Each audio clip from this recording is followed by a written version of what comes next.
Bismillahirrahmanirrahim. Assalamualaikum warahmatullahi wabarakatuh.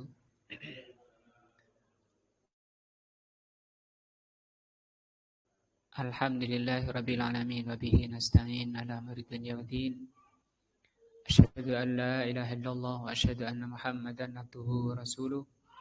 Allahumma shalli ala Muhammadin wa ala alihi wa sahbihi ajmain. Wa ba'du. Pelajaran kita siang ini akidah. Yang lalu membahas tentang keutamaan la ilaha illallah, baik dari ayat-ayat maupun hadis-hadis. Insyaallah pada siang ini kita lanjutkan sedikit dari keutamaan la ilaha illallah yang dari hadis-hadis. Kata beliau, wa min fadailiha, di antara keutamaan la ilaha illallah, annaha najatun, bahwa akan selamat, liqailiha minan nar, orang yang mengatakan atau mengucapkan la ilaha illallah itu dipastikan selamat dari neraka. Fafi sahihi Muslim, di dalam hadis sahih Muslim, Nabi sallallahu alaihi wasallam, bahwa Nabi sallallahu alaihi wasallam sami'a muadzinan, beliau mendengar muadzin yaqulu asyhadu an la ilaha illallah. Faqala, maka Nabi mengatakan kharaja minan nar, dia akan keluar dari neraka.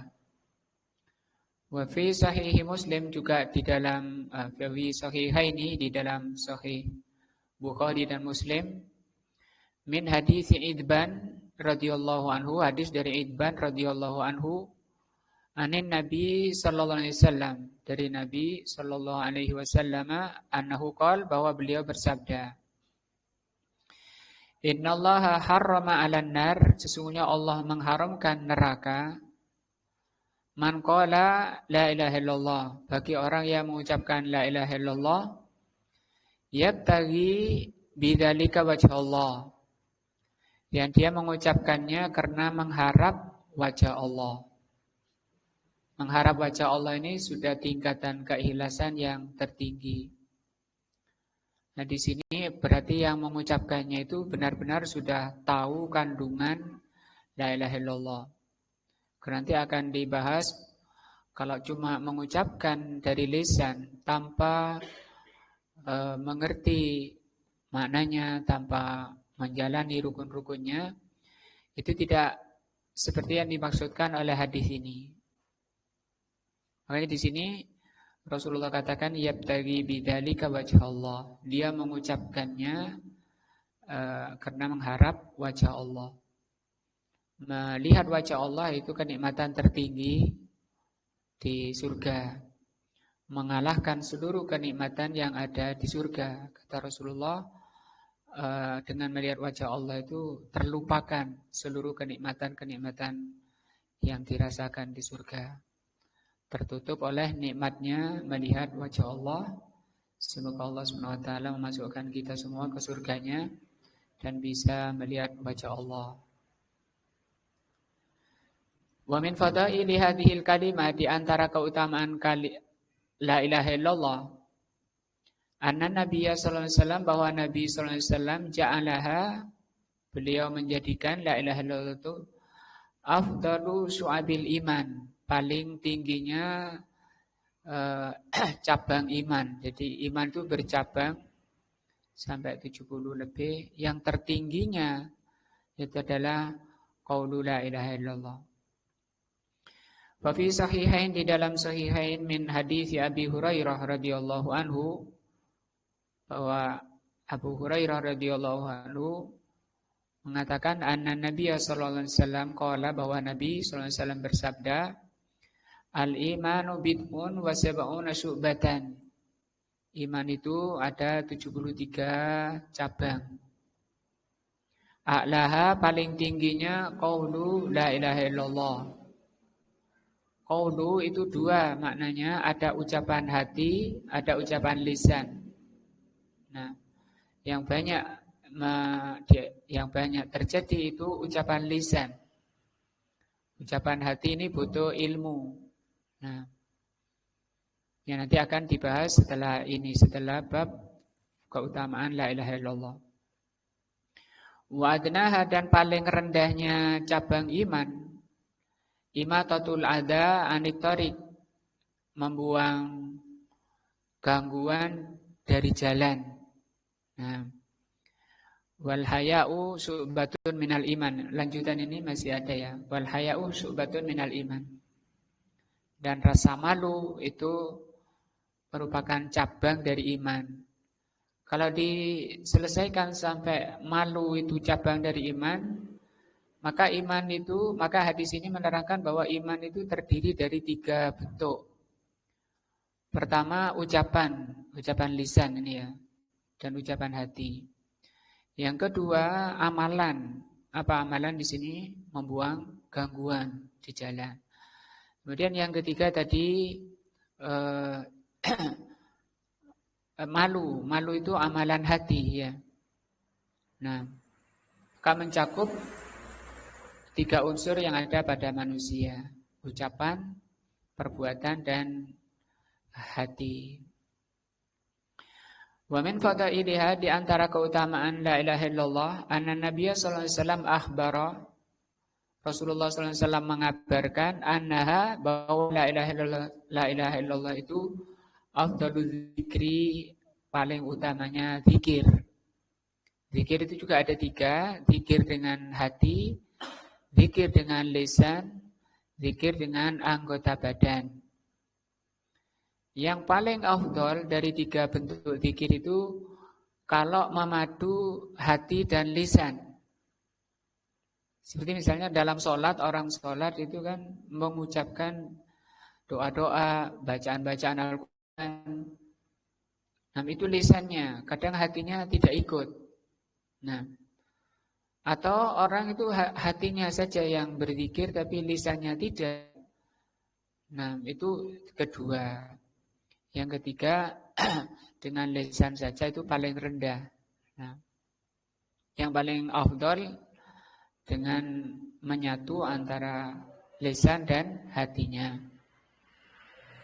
Kama fi Tirmidzi, sebagaimana disebutkan dalam Tirmidzi wa ghairihi, dan selainnya, min hadis Jabirin ibni Abdillah. Hadis dari Jabir ibnu Abdillah radhiyallahu anhuma. Qala Rasulullah sallallahu alaihi wasallam yaqul, aku pernah mendengar Rasulullah bersabda, afdalul zikri la ilaha illallah. Paling utamanya zikir, sehingga banyak muslimin baca ini selesai salat ya, afdalul zikri la ilaha illallah. Bukan pegang tasbihnya, diputar sambil baca la ilaha illallah, la ilaha illallah. Nah,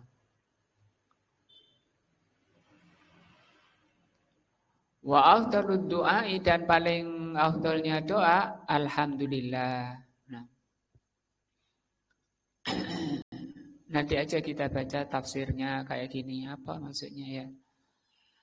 Min fadailiha, di antara keutamaan la ilaha illallah, anna man qalaha khalisan min qalbihi, bahwa orang yang mengucapkan la ilaha illallah bersih dari hatinya.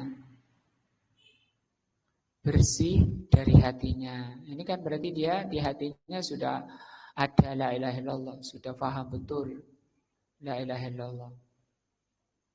Yakunu as'adun nasi bisafa'atir rasulil karim, maka dia akan mendapatkan atau akan menjadi manusia paling bahagia. As'adan nas atau as'adun nas, orang paling bahagia.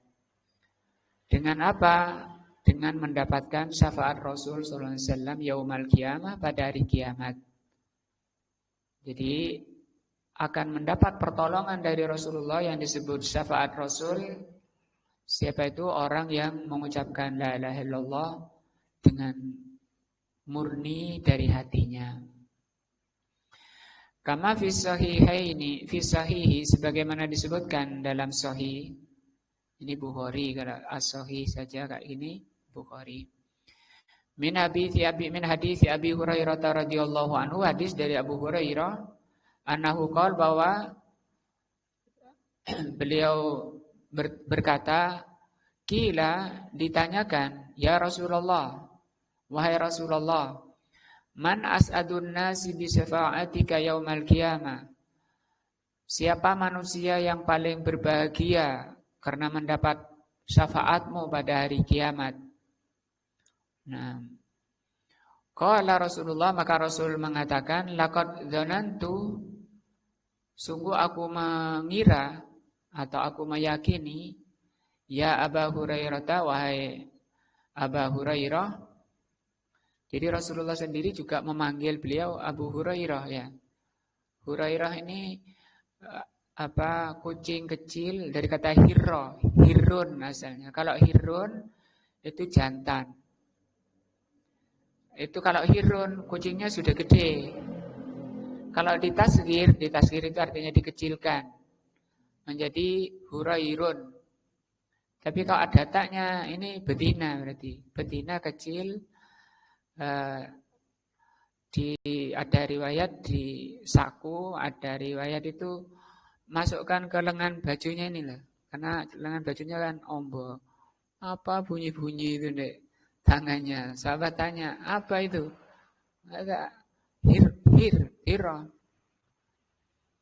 atau hurairah ini, kucing kecil.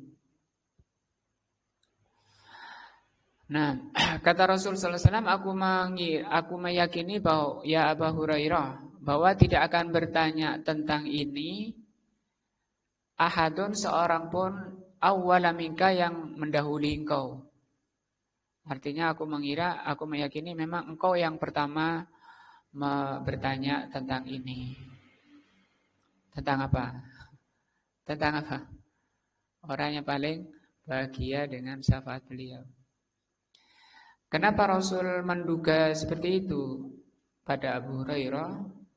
Lima ra'aitu, kata Rasul, karena aku melihat min hirsika alal hadis, atas semangatmu tentang hadis. Jadi beliau paling semangat. 3 tahun bersama Rasul sallallahu alaihi wasallam bisa mengalahkan seluruh sahabat di dalam menghafal hadis. Beliau katakan bahwa para sahabat yang lain sibuk ke pasar, kemana, banyak kesibukan. Kalau aku nempel terus pada Rasul sallallahu alaihi wasallam, kemana Rasul ada di situ ada Abu Hurairah. Nah, kata Rasul sallallahu alaihi wasallam, as'adun nasi bi syafaati, manusia yang paling berbahagia dengan syafaatku yaumal qiyamah, pada hari kiamat, man qala la ilaha illallah.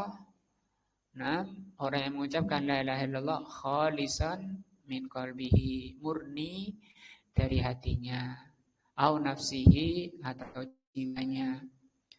Maka orang itu nanti akan paham bagaimana memurnikan hati, memurnikan jiwa dari ucapannya la ilaha illallah. Mungkin sekarang sudah sampai la ilaha illallah itu, tapi masih sampai di lisannya. Bahasa hadisnya itu belum turun ke hatinya, belum melewati kerongkongannya. Nah, jadi tidak semudah, ya pokoknya harus ngomong la ilaha illallah wis surga, masih sholat kayak gak sholat, ngomong la ilaha illallah. Sudah, makanya banyak muslimin ngandalno acara zikir la ilaha illallah daripada sholatnya, ya. Terus sudah selamat pakai hadis ini nanti, ya. Aku ikhlas aku mengucapkan itu kan. Kata Rasul, khalisan, tenang teko hati, belahan hatiku kalau enggak percaya. Wa fi qaulin Nabi alaihi salatu wassalam fi hadzal hadis, di dalam hadis ini Rasul mengatakan, man qala la ilaha illallah khalisan min qalbihi. Dalilun, ini menjadi dalil ala anna la ilaha illallah, bahwa la ilaha illallah la tuqbalu min qailiha bi mujarradi qaulihi. Bahwa Allah tidak menerima ucapan la ilaha illallah itu kalau sekedar mengucapkan saja. Coba, kan banyak muslimin cuma mengucapkan itu. Ayo 100 kali putar tasbihnya. Nah, sampai goyang-goyang kepalanya. Goyang kanan, goyang kiri. Siapa yang ngajari goyang kanan kiri? La ilah goyang kanan, illallah goyang kiri. Nah sekarang tambah bukan goyang, muter kepalanya. Muter kayak apa itu? Kayak kitiran kepalanya.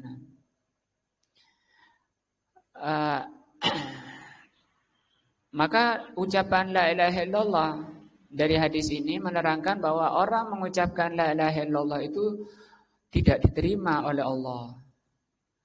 Kalau sekedar mengucapkannya bilisanihi dengan lisannya. Nah, sama dengan orang baca Al-Quran, tidak akan ngefek menambah iman, tidak akan mengefek menambah rasa takut kepada Allah kalau sekedar baca.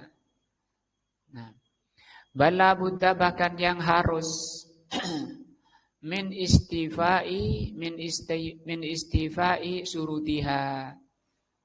La ilaha illallah itu akan diterima bagi pengucapnya jika atau apabila orangnya itu menunaikan atau menyempurnakan syarat-syaratnya. Wal ityan menjalani bikuyutiha ketentuan-ketentuannya al-waridati fil kitabi was sunnah. Nah, menjalani syarat-syarat yang telah disebutkan di dalam Alkitab dan Sunnah. Idh hiya la tuqbalu min qailiha illa bidzalik, karena sekedar mengucapkan la ilaha illallah saja tidak diterima. Dengan ini kita enggak perlu iri ya.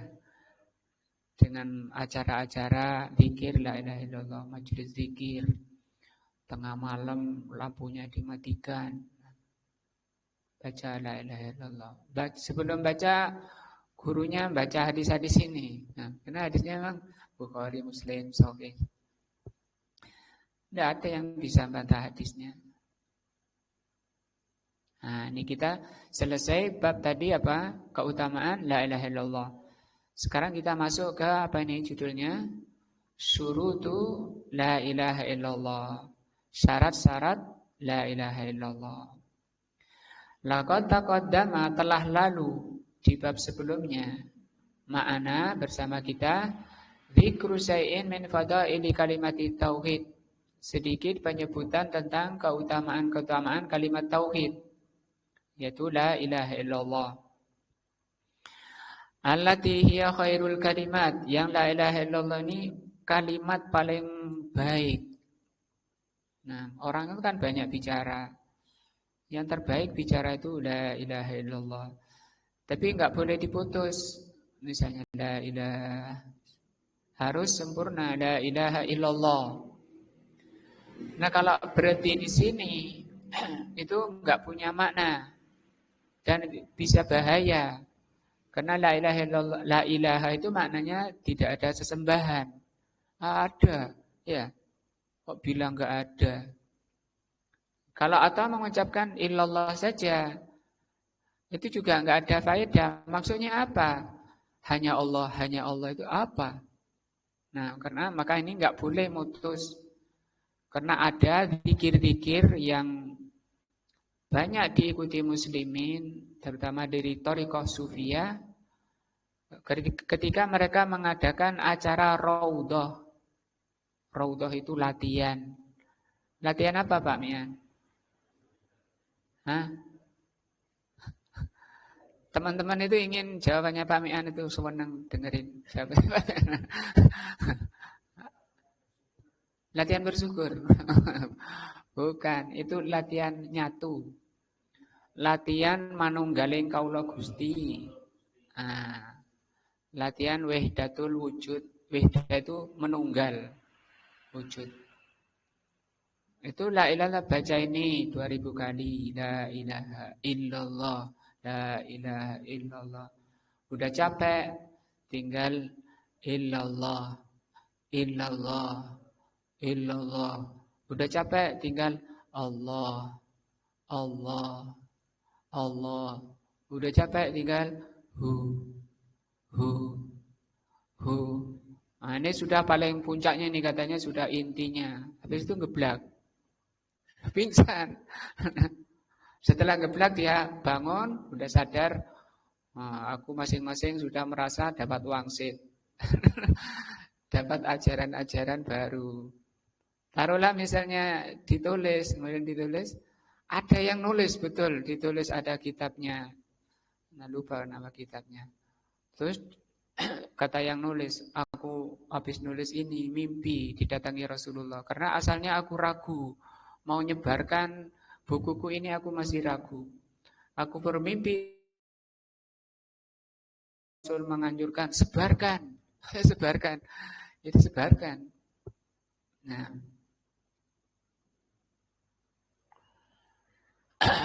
itu ucap pikir-pikir yang nggak ada dalilnya. Sekali lagi kita nggak usah iri dan nggak usah kepingin kayak gitu, karena tidak ada dalil. Nah, biasanya dari thariqah-thariqah, kalau apalagi zaman YouTube kayak gini, kita bisa lihat orang-orang sufi ketika baca hu kayak gitu. Nah, mereka meyakini itu afdalnya, paling utamanya malah. Itu syaitan. Nah, telah berlalu sedikit pembahasan tentang keutamaan kalimat tauhid la ilaha illallah, yang itu merupakan paling baiknya kalimat, wa afdaluha dan paling utamanya, wa ajalluha dan paling mulianya. Nah, maka kita nanti diupayakan, karena mungkin setiap kita sudah gak asing lagi ucapan ini, cuma mungkin selama ini kurang berbobot, kurang ada ruhnya. Kenapa? Belum dibahas kandungannya, rukun-rukunnya, syaratnya. Wa dzikru ma yatarattabu 'alaiha min ujurin karimatin. Nah, di samping ini merupakan kalimat termulia, terafdol, tertinggi, maka ini sudah berlalu juga pembahasan tentang hasil berikutnya, urutan berikutnya, buah berikutnya dari la ilaha illallah ini menjadi penentu pahala termulia. Jadi pahala suatu amalan itu tergantung dari sejauh mana hadirnya kalimat tauhid ini. Wa fadaila azimatin, dan keutamaan-keutamaan yang agung telah berlalu, wa thamarin nafiatin, dan buah-buah yang bermanfaat fid dunya wal akhirah. Lakin yajibu 'alal muslimi, tetapi yang wajib bagi setiap muslim, an ya'lama, untuk mengetahui, wajib bagi muslim mengetahui, anna la ilaha illallah, bahwasanya la ilaha illallah la tuqbalu, tidak diterima, min qailiha, dari orang yang mengucapkannya, bimujarradi nutqihi, sekedar melafalkan, bil lisani faqad, dengan lisannya saja. Karena ini enteng. Tapi kalau dituntut pelaksanaan realnya, pelaksanaan ucapannya itu, kebanyakan orang malah jauh. Nah, karena dia harus tinggalkan semua yang tidak diridhoi oleh Allah, semua yang tidak dicintai oleh Allah. Semua itu apa saja? Nah, itu kan butuh ilmu. Itu mencakup seluruh kegiatan manusia. Bangun tidur yang tidak dicintai Allah, bagaimana ditinggal? Karena dia sudah mengucapkan la ilaha, tidak aku persembahkan. Apa itu? Yang tidak Allah cintai. Nah, aku akan mempersembahkan yang dicintai Allah saja. Bagaimana bangun tidur? Setelah bangun tidur, sholat subuh, dan seterusnya sampai tidur lagi, di situ ada ajaran Allah dan Rasul-Nya. Walaupun orang sudah mengerti ajaran Allah dan Rasul-Nya, mulai bangun tidur sampai tidur lagi, tanpa ada ruh la ilaha illallah-nya pun itu masih bisa busuk. Ya, maka sekedar mengucapkan saja la ilaha illallah tidak diterima, la tuqbalu. Bala budda min adai haqqiha, bahkan harus orang itu yang mengucapkan itu melaksanakan, ada itu melaksanakan haknya. Haknya la ilaha illallah wa furudiha, dan kewajiban-kewajiban daripada la ilaha illallah. Walaupun sholat ya kayak gitu. Wastifa'i surutiha, menunaikan syarat-syaratnya. Al-waridati fil kitabi was sunnah, yang disebutkan di dalam Alkitab dan kullu muslimin ya'lamu, setiap muslim mengetahui, anna kulla ta'atin yataqarrabu biha ilallah, bahwa setiap ketaatan yang dikerjakan untuk mendekatkan diri kepada Allah, la tuqbalu, itu tidak diterima illa idza ata bisurutiha, kecuali dengan menjalankan syaratnya. Fassalatu, seperti salat, la tuqbalu, tidak akan diterima salat itu illa bisurutiha al-ma'lumah, kecuali dengan melaksanakan syarat-syaratnya yang sudah dibahas di kitab apa? Fikih. Sebelum masuk ke bab salat ada bab perantara, yaitu kitab Toharoh. Kemudian masuk ke pembahasan syarat-syarat salat. Di antaranya apa? Toharoh. Itu syaratnya. Coba orang sholat nggak wudhu dulu. Nah, dia bilang apa? Gak sah sholat sampean. Lah sampean mengucapkan la ilaha illallah, ya nggak ngerti syaratnya apa la ilaha illallah. Sama. Nah, sama apa? Tidak diterima. Padahal tadi paling afdolnya kalimat, paling tingginya kalimat. Lihat dulu yang mengucapkannya gimana, ada syaratnya. Gitu. Wal hajju la tuqbalu, demikian juga haji tidak diterima illa bisurutihi, kecuali menjalani syaratnya, syarat-syaratnya. Wa jami'ul ibadat, bahkan seluruh ibadah, la tuqbalu illa bisurutiha al-ma'lumati, tidak akan diterima kecuali dengan menunaikan syarat-syaratnya yang telah diterangkan minal kitab was sunnah, dari Alkitab dan sunnah. Wa hadza sya'nu fi qauli fi la ilaha illallah. Demikian juga di la ilaha illallah ini sama. La tuqbalu, tidak akan diterima illa idza qamal abdu, kecuali hamba itu melaksanakan bisurutiha al-ma'lumati fil kitab was sunnah. Kecuali dengan melaksanakan, menjalani syarat-syarat yang diterangkan oleh Allah dan Rasul-Nya.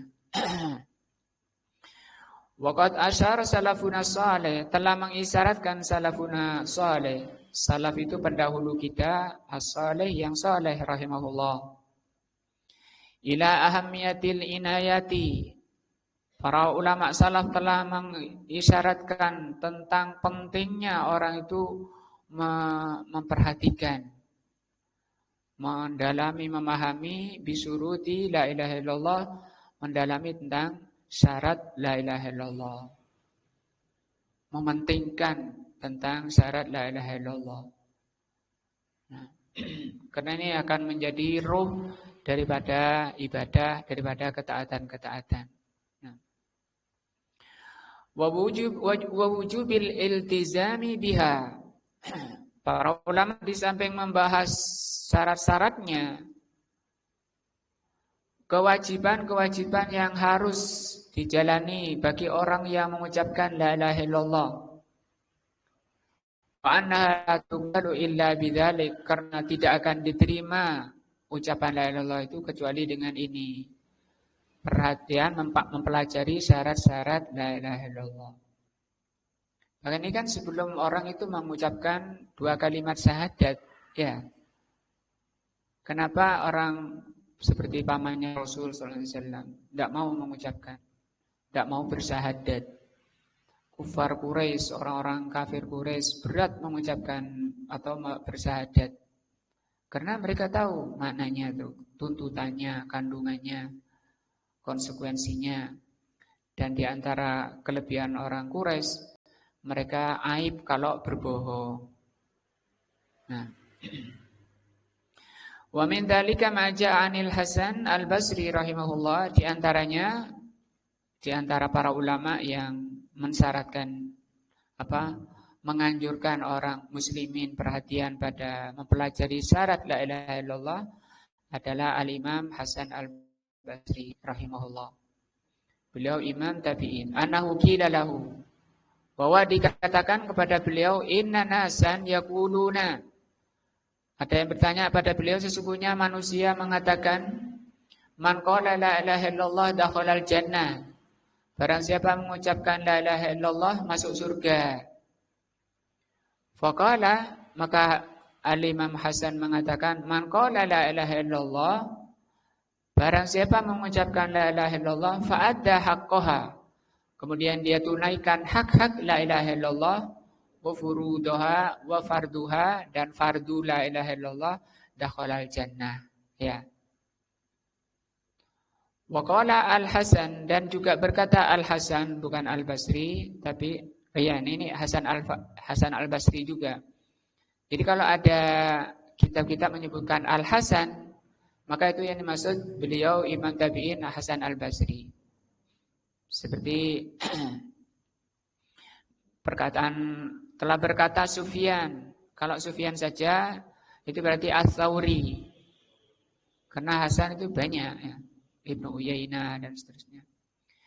Hasan Al-Imam Al-Hasan berkata lil Farazdaqi, kepada Farazdaqi, wa huwa yadfinu imra'atahu. Beliau sedang mengubur istrinya.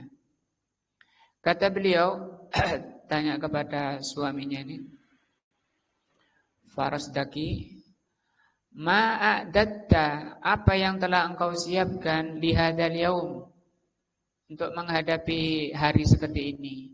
Hari apa itu? Kematian, karena dia sedang mengubur istrinya. Qala Al-Farazdaqi mengatakan, syahadatu alla ilaha illallah. Aku telah mempersiapkannya, dipelajari apanya itu? Syarat-syaratnya, rukun-rukunnya. Mundu sab'ina sanah, semenjak 70 tahun lalu. Berarti ini sudah umur 70 tahun ya. Sejak 70 tahun aku sudah belajar tentang syarat-syarat la ilaha illallah. Faqala Al-Hasan, maka Hasan mengatakan, ni'mal udda, sebaik-baik persiapan. Nah, itu persiapan tentang la ilaha illallah. Karena Rasul sendiri mengatakan apa? Maka na akhiru kalamihi la ilaha illallah dakhalal jannah. Barang siapa ucapan terakhirnya la ilaha illallah, dia masuk surga. Kata Hasan Al-Basri, ni'mal uddah, wah itu sebaik-baik persiapan. Lakin tapi perlu diketahui, la ilaha illallah itu, pada ucapan la ilaha illallah itu surutun. La ilaha illallah itu waqafal muhsanat, maka jauhi olehmu menuduh muhsanat. Nah, waqala Ibnu Munabbih, telah berkata Wahab Ibnu Munabbih liman sa'alahu, kepada orang yang bertanya, alaisa miftahul jannati la ilaha illallah, bukankah kunci surga itu la ilaha illallah? Sampai dilagu-lagukan. Gimana Pak Mian lagunya?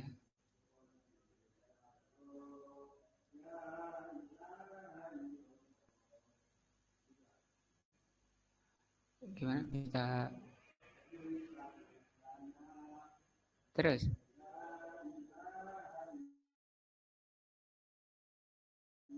Wah, itu apa nasinya berarti asli.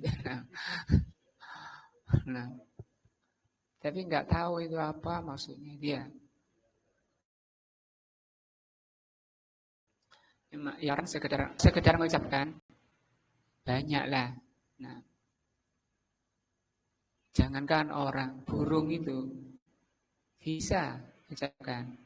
Zaman punya burung bio, diajak acara kemana-mana, itu malam hafal dia. Ya, setiap acaranya sampean dibawa.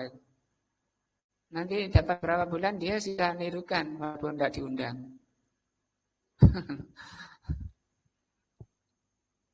Sampai diundang, ini ke burungku bisa, biar dia mewakili saya. Apa bedanya sekarang dengan yang bukan burung? Wong cuma mengucapkan. Nah, kata beliau, apa tadi? Berkata Wahab Ibnu Munabbih kepada yang bertanya, bukankah kunci surga itu la ilaha illallah? Qala, maka Ibnu Munabbih mengatakan, betul, ucapan la ilaha illallah kunci surga. Walakin ma min miftahin, tapi tidaklah sebuah kunci bisa membuka illa lahu asnan. Tidak ada kunci itu yang enggak ada giginya. Apa kunci apa yang enggak ada giginya? Nah, terus rompal. Nah, walaupun rompal itu ya ada giginya asalnya, cuma sudah rompal. Tapi namanya kunci itu mesti ada asnan, gigi. Fa'in ataita bimistahin, kalau engkau membawa kunci lahu asnanun dan ada giginya, futihalaka, engkau bisa membukanya. Wa illa, kalau enggak bawa enggak ada giginya, kamu bawa kunci apa tadi, tumpul, lam yuftah, tidak akan bisa membukanya. Yusiru bil asnan, maka yang dimaksudkan dengan gigi ila suruti la ilaha illallah. Jadi yang maksud gigi-gigi di sini adalah syarat la ilaha illallah. Nah, summa innahum bil bistiqra'i ahli ilmi. Kemudian berdasarkan penelitian para ulama dinususil kitab was sunnah terhadap Al-Quran dan As-Sunnah, tabayyana, jelaslah anna la ilaha illallah, bahwa ucapan la ilaha illallah itu la tuqbalu, tidak diterima illa bisab'ati surutin, kecuali harus mendatangi atau mendatangkan 7 syarat. Nah, jadi ini hasil penelitian dari dalil-dalil Al-Quran dan Sunnah. Dari Al-Quran dan Sunnah diteliti, ternyata syarat la ilaha illallah ada 7. Kalau nas secara terucap dari ayat atau hadis bahwa syarat itu 7, itu tidak ada. Itu berdasarkan ijma, kesepakatan hasil penelitian. Sampai sekarang tidak ada yang membantah bahwa syarat la ilaha illallah itu 7. Nah, dan ini bukan berarti mengada-ngada. Nah, karena banyak seperti syarat sholat. Yang pertama apa tadi? Toharoh. Mana dalilnya bahwa syarat toharoh? Misalnya ada yang menyebutkan syarat sholat itu 5 misalnya. Mana dalilnya syarat sholat itu 5? Tidak ada. Itu istiqra' namanya, penelitian. Tapi kan sudah diterima oleh orang-orang yang berakal sehat, oleh orang-orang yang kembali kepada Al-Quran dan Sunnah. Nah, ada toharoh, menghadap kiblat, muslim, berakal, ya. Yang pertama, al-ilmu. Yang pertama, mengilmui. Bimaknaha, tentang makna la ilaha illallah. Nafyan wa isbatan, bahwa di dalam ucapan la ilaha illallah ini ada dua unsur, 2 rukun, yaitu nafi dan isbat. Nafi itu peniadaan, isbat itu penetapan. Al-munafi lil jahli, yang ilmu itu akan menghilangkan kejahilan, kebodohan orang yang mengucapkannya. Jadi ada dua rukun, yaitu la ilaha ini nafi, illallah itu isbat. Nafi itu peniadaan. Nah, peniadaan tadi semua sesembahan selain Allah, semua yang tidak diridhai oleh Allah, semua yang tidak diajarkan oleh Allah dan Rasulnya, itu dinafikan. Karena ilahun itu artinya persembahan. Nah, jadi ikrar kita, asyhadu, aku bersaksi, aku berikrar bahwa tidak ada persembahan yang boleh, ya, tidak ada persembahan yang benar kecuali kepada Allah, kecuali yang dicintai oleh Allah. Karena Allah tidak menerima selain yang dicintai dan diridhai oleh Allah. Nah, di sini dituntut orang itu untuk bisa mengaplikasikan la ilaha illallah itu punya ilmu secara rinci. Ya, ilmu secara rinci. Walaupun cuma wudu. Wudu yang diajarkan Rasul bagaimana, yang diajarkan Allah yang bagaimana. Maka yang dipersembahkan kepada Allah itu yang dari Allah dan Rasulnya saja. Yang tidak, ya kita tidak bisa. Kita buang dengan ucapan la ilaha. Nah, ini ucapan berat kayak gini karena diucapkan. Nah, musab kepala 3 kali, ada nggak dalilnya? Rambut, musab telinga 3 kali. Wonten paham ya? Waktu wudu, musab telinga, musab kepala 3 kali. Ada dalilnya. Kayak gitu-gitu. Butuh ilmu. Jadi butuh ilmu yang merinci. Nah, jadi yang bisa melaksanakan la ilallah dengan tepat itu orang yang mempunyai ilmu secara rinci sehingga memang menuntut kita untuk memperbanyak ilmu.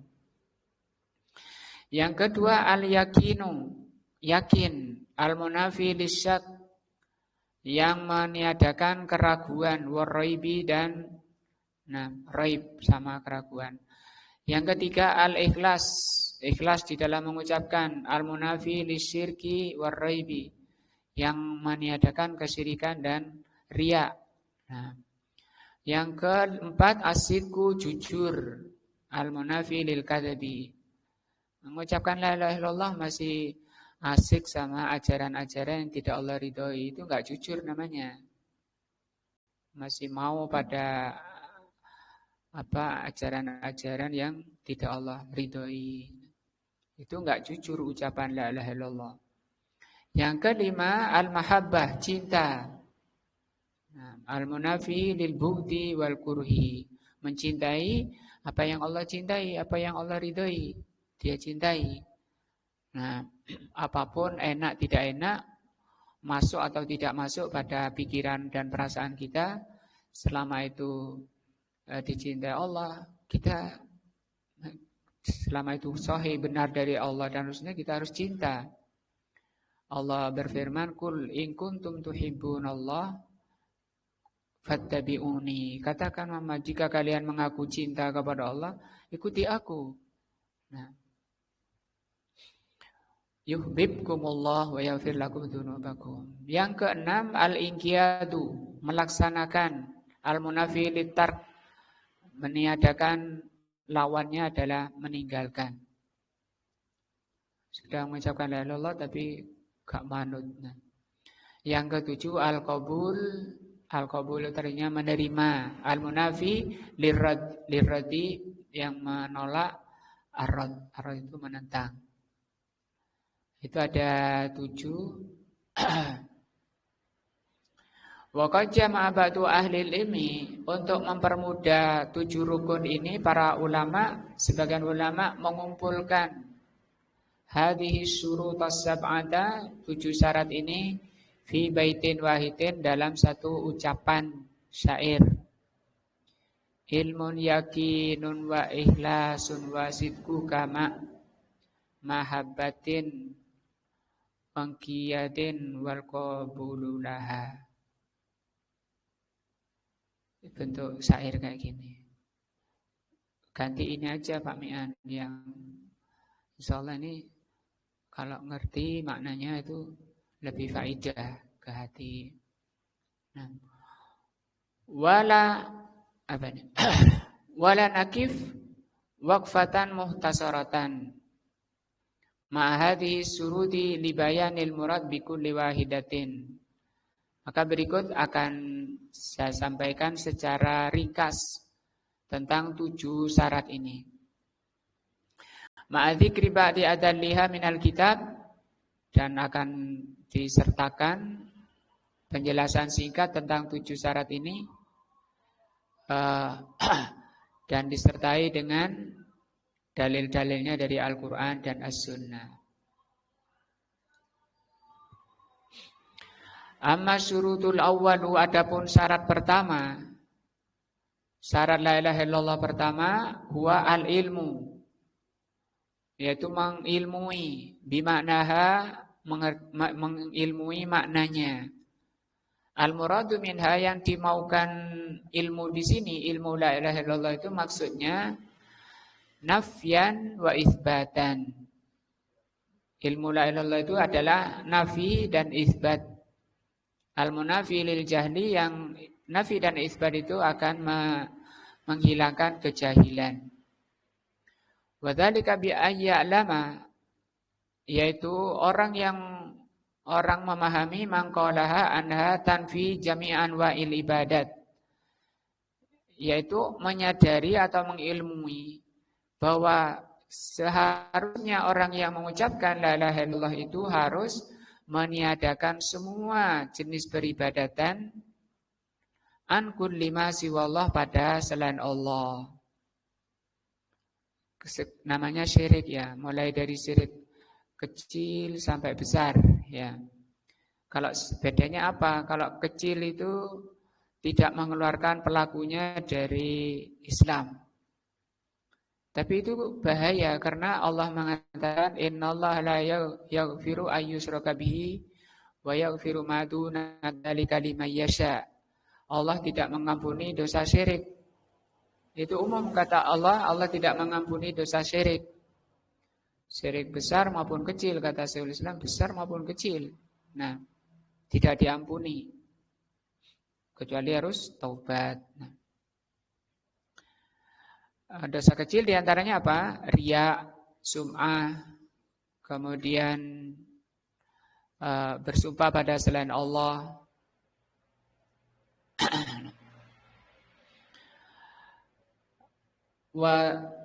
Beribadah kepada Allah, minta-minta di kuburan. Maka tidak ada mestinya orang yang mengucapkan la ilaha illallah itu tidak akan berani ke kuburan.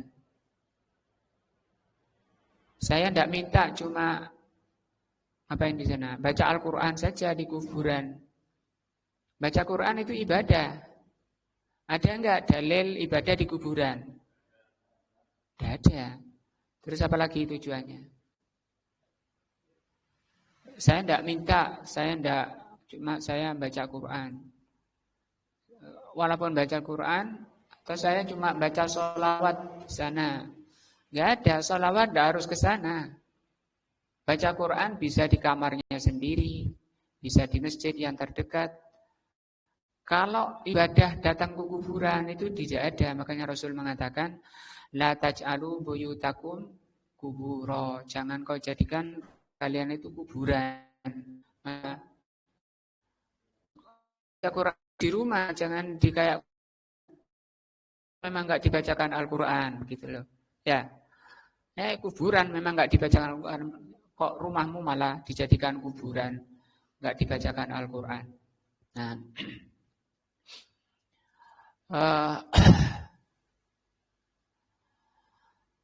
datang ke kuburan, kalau muslim sehingga dia tidak akan berani datang-datang ke pesarean. Misalnya. Ngapain ke sana? Ngapain Pak Sam? Pak Mian. Tak di samping rumah sampean ya ada kuburan. Iya kan, di kampungnya sendiri kan ada kuburan. Ngapain harus naik motor beli bensin ke sana? Oh, sampai minggu keliling Indonesia ada 10 wali. Itu namanya sudah safar, safarnya tok di dalam kayak gitu, itu sudah maksiat. Belum nanti campur lagi perempuannya maksiat lagi. Belum lagi banyak kemaksiatan-kemaksiatan. Kemudian mintanya ke sana itu syirik.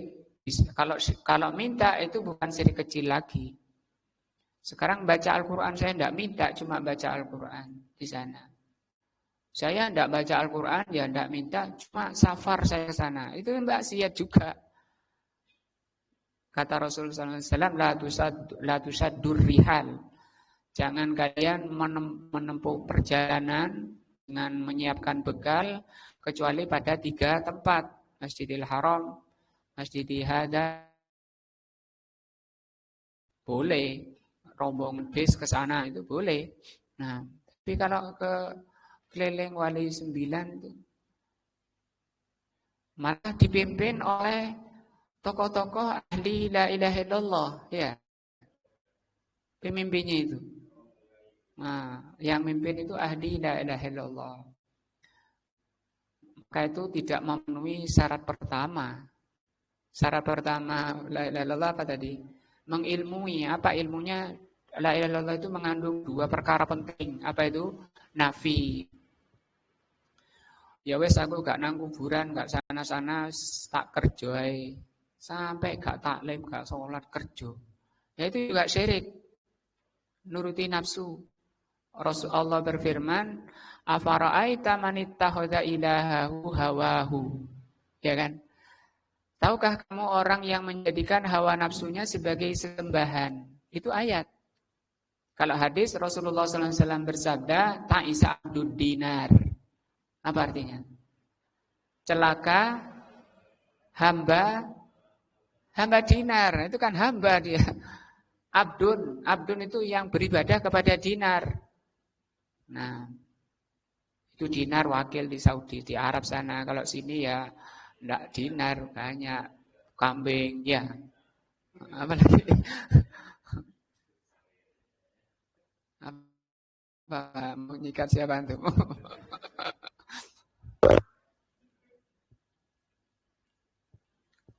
Itu bisa syirik, ya syirik. Rasul mengatakan celaka penghamba dinar. Sampai sholat jamaahnya luput, ketinggalan takbiratul ihram. Padahal Rasulullah memberi semangat, barang siapa 40 hari tidak ketinggalan takbiratul ihram, dia akan terselamatkan dari kemunafikan. Ya. Tapi karena alasannya sibuk, pas rame-ramenya toko, ya mas, seringnya pas jam-jam gitu itu ujian. Kalau di sini sih longgar, kalau Saudi sana ada askar yang keliling ya, pentung. Di sini mestinya seperti itu. Karena kalau yang bawa pentung itu memang petugas penguasa, petugas pemerintah, nah itu lebih ditakuti. Kalau ustadz ya cuma ngomong bondo abab, ya nggak ngefek. Yang ngefek itu pentungnya Pak Satpol PP itu. Sehingga kata ulama itu pentungnya penguasa itu lebih mengarahkan pada umat untuk terlaksananya amal ayat-ayat Allah, hukum-hukum Allah. Kalau ustadz-ustadz kiai ya nggak direken. Yang direken itu kalau potong tangannya ketika mencuri. Yang motong siapa? Kan penguasa. Nah, nggak boleh kita ngerti hukum Allah kemudian semua orang dipotong tangannya. Nah itu ditinggal ahli la ilaha illallah kok malah nggak sholat jamaah, asik dengan pekerjaannya. Mana buktinya? Mana buktinya? Maka itu nafi, harus ditiadakan semua penghambaan kepada selain Allah. Berhamba pada dinar, berhamba. Itu kan diulang 3 kali. Berhamba pada dinar, terus apa? Wa ta'isa abdul komiso. Terus? Kayaknya 3 itu disebut oleh Rasul sallallahu alaihi wasallam. Yang jelas mengikuti nafsu. Itu ayatnya tadi disebutkan. Wa tuthbitu dzalika lillahi wahda. Rukun kedua ucapan la ilaha illallah ini dia tetapkan di hatinya. Maksudnya dia tetapkan, ya saya tidak ke kuburan, saya nggak sibuk dengan dinar. Nah, tapi dia nggak lemot, sholat jamaahnya ndak. Nah itu namanya ndak tasbih, ndak sabat, illallahnya itu kurang. Nah gitu. Nah ini diucapkan minimal itu 17 kali setiap hari. Banyak ketika menjawab azan, ketika tasyahud. Tasyahudnya itu tasyahud ya. Kan ini artinya dia ucapkan kan dia ikrarkan. Tinggal diminta tadi di antara syaratnya jujur kamu mengucapkan itu. Dari sini semakin kita pelajari syarat-syarat ini, ternyata makin sedikit orang yang melaksanakan syarat-syarat la ilaha illallah di tengah riuhnya orang-orang yang melafalkan la ilaha illallah, ya kan?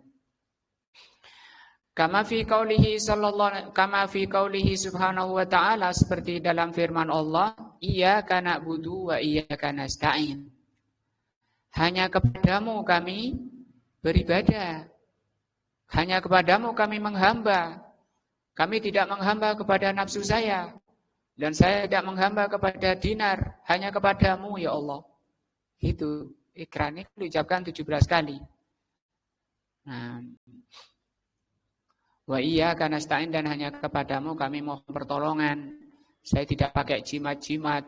Tidak pakai keris-keris. Tidak keliling ke punden sana, punden sini, kuburan sana, kuburan sini. Karena sudah saya ikrarkan kepada Allah 17 kali, 24 jam, iyyaka na'budu. Hanya kepadamu kami beribadah, kok malah keliling sana sini. Nah, itu kan tidak jujur namanya. Ya enggak jujur, ya enggak ikhlas mengucapkannya. Aina buduka wala na'budu ghairaka. Aku hanya beribadah kepadamu, berhamba kepadamu, dan saya tidak berhamba kepada selainmu. Wa nasta'inu bika, aku memohon pertolongan kepadamu dan saya tidak minta pertolongan kepada selainmu. Qala Allah Ta'ala, Allah berfirman, fa'lam, ketahuilah, ilmuilah, pelajarilah, annahu la ilaha illallah, bahwa tidak ada persembahan itu. Yang benar tidak ada persembahan kepada Allah kecuali yang diridhoi dan dicintai oleh Allah. Lebih-lebih ngeri lagi ketika Pak Mi'an mengucapkan dalam salatnya, inna salati wa nusuki wa mahyaya wa mati lillah, hanya untuk Allah. Nah,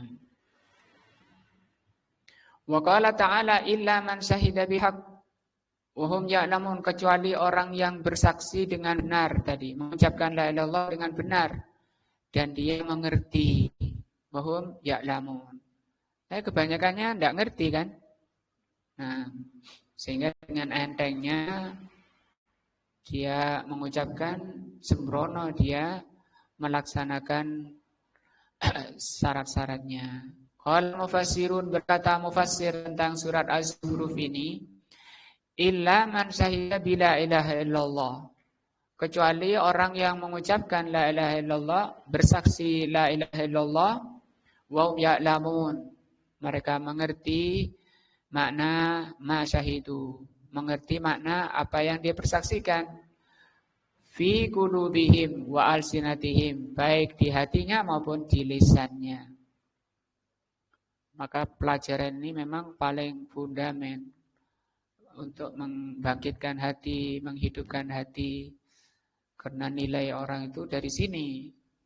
Nah, wa thabata fi sahihi Muslim, telah sahih di dalam Muslim, di dalam sahih Muslim, min hadis Utsman ibnu Affan radhiyallahu an. Hadis dari Ibnu Affan radhiyallahu an, qala Rasulullah sallallahu alaihi wasallam, Rasulullah bersabda, man mata, barang siapa mati, wa huwa ya'lamu, dan dia tahu, annahu la ilaha illallah, bahwa tidak ada persembahan selain Allah, dakhalal jannata, dia pasti masuk surga.